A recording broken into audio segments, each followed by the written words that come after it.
Welcome back to our series on decoding finance. In part 3, we're diving into the heart of analysis: ratios, returns, and performance. Ready to translate numbers into a story? Let's get started. Think of a financial statement as a vast city of numbers. It's overwhelming, right? Ratios are like the city skyline. They cut through the complexity and give you the big picture. They show you where the towers of strength are and where hidden cracks might lie. An analyst doesn't memorize numbers. They understand relationships. And a ratio is simply one number divided by another, giving you measurable context. Banks use them to price risk, investors to price trust. First up, liquidity ratios. They answer a critical question. If cash stopped coming in today, how long could the company survive?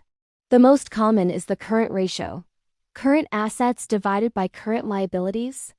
A 2-to-1 ratio used to be the gold standard.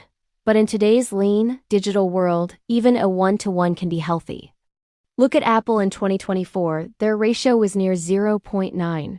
That's not weakness, it's incredible efficiency. Next, leverage ratios. These tell you how much of the company is built on debt. The debt-to-equity ratio is key here. Tech firms often stay below 0.5. While banks might operate comfortably above 8-to-1. It all depends on the business model. But watch the interest coverage ratio. If it drops below 2, that's a major red flag. Leverage is a powerful tool. Used well, it builds empires. Used poorly, it leads to collapse. How quickly does a company turn its resources into cash? That's where efficiency ratios come in. Take inventory turnover.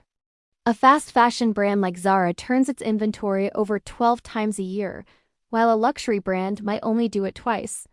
Then there's asset turnover, which tells you how much revenue each dollar of assets generates. Amazon's is over 2, while airlines average around 0.7. Efficiency is the art of doing more with less. Of course, it all comes down to profitability. Gross margin, operating margin, and net margin tell you if all that effort is turning into a real reward. In 2024, Microsoft's net margin was around 36%, while Toyota's was about 8%. Neither is bad, they just reflect the realities of software versus manufacturing. What's crucial is the trend. Are margins expanding or shrinking? That's the real story. Finally, let's talk about return metrics, like return on equity, ROE, and return on invested capital, ROIC. These measure stewardship, how well management is using the capital they have. From 2018 to 2024, Apple's ROIC averaged an incredible 30%. That means every dollar invested generated 30 cents of profit each year. The global manufacturing average? Just 8%. That massive gap is the power of innovation, quantified.